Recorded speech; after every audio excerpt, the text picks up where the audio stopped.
oftentimes when you're considering the pelvic floor, grippiness and tightness up the chain, sometimes that also shows itself in the feet. So oftentimes we're missing hip internal rotation, and that's reflected down at the feet as well. I often see high rigid arches and supinated feet that struggle to pronate. Pronate essentially just means like spread and lengthen, so that kind of, if we're really high arch, being able to allow that kind of middle part of the foot to kind of splay and lengthen. Think of pronation as kind of lengthening to load. So we need to load into the ground to be able to propel us to the other side and propel us forward. So in a half kneeling position, I want you to think about finding 2 points of contact, one on the inside edge of the arch, like right where that's about to start, and then one on the outside edge of the heel. So that's that lateral heel. When we strike the ground, our shin is actually a little bit behind us. We're not hyperextended, but we're more here, not here when we strike the ground. And we want to think about, as we strike the ground and come forward, we feel that weight shift in the foot. So when I strike the ground, I'm having the contact with all parts of the foot, but I'm feeling a lot of pressure more in that lateral heel.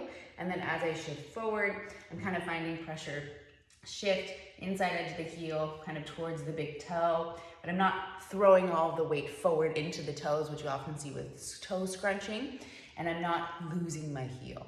So think of it like a diagonal shift in pressure as you move forward. The heel stays heavy as the knee comes forward, and you're allowing that shift in pressure to happen. So you can take your finger and place it on the inside edge of the arch, outside edge of the arch. So as you come back in that negative shin angle and as you shift forward, you should feel that this, in this case, my right pinky, kind of feel pressure into that part of my foot. If the fingers are a little too difficult, you can take a mini band outside edge of the heel and then take another mini band and kind of place it on that inside part of the arch right there. So then as you go in this half kneeling position with that heel heavy and you find that negative shin angle and then you shift forward, you're finding kind of the inside or just connection and pressure into that mini band, and then come out, heel stays heavy as you shift forward.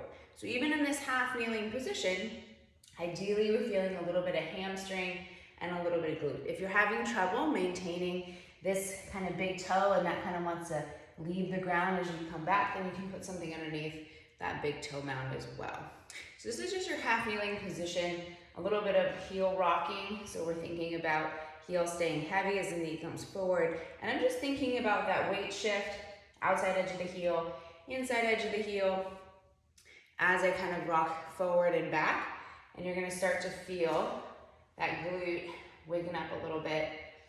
And just think about finding that connection with the ground, feeling that shift in pressure as you go from that negative shin angle and forward. This will make a difference in your squats, your lunges, deadlifts, various movements where I cue, like heel stay heavy as the knee goes forward, and you're gonna feel that shift in weight pressure down at the feet as well.